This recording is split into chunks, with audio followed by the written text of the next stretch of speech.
For college football programs, this is Christmas Eve, National Signing Day. The top high school football players from around the country signed their national letters of intent today.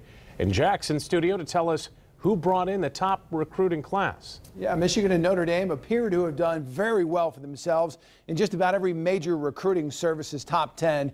And here to help break it down, Josh Helmholt from Rivals.com. Come on in, Josh, and here's our big board right here, as you can see. And you see Ohio State from Scout. Rivals has, you guys have Alabama #1 and ESPN Alabama #1. So Nick Saban strikes again, huh? You know, 5 of the last 6 years, he's won the national team ranking recruiting title.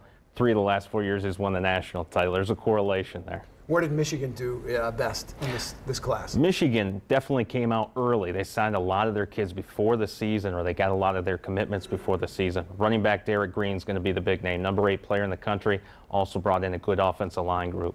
Notre Dame, Brian Kelly, obviously helped by the undefeated regular season. Got a big early commitment from the #3 player in the country, Jalen Smith, a linebacker out of Fort Wayne, Indiana.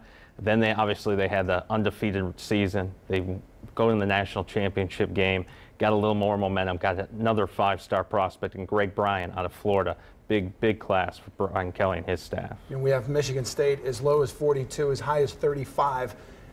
How good is this class that D'Antonio's brought in? Well, it's the #4 class in the Big Ten, so that's pretty solid. They did a very good job bringing in linebackers and running backs. Very important with Le'Veon Bell entering the NFL draft early.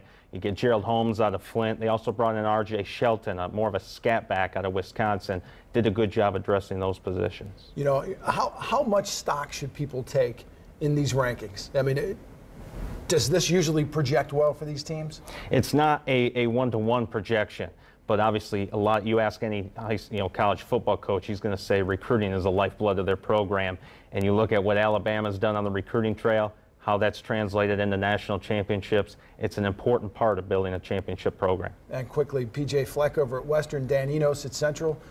Are those classes going to be good for them, what they brought in? You know, P.J. Fleck didn't have a lot of time, but was able to sign a number of guys. Mostly did really well in Chicago. I think Dan Enos did really well in-state, so a good in-state class for Central Michigan.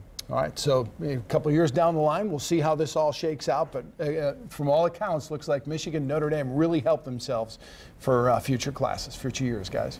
All right. Thank you, Jack.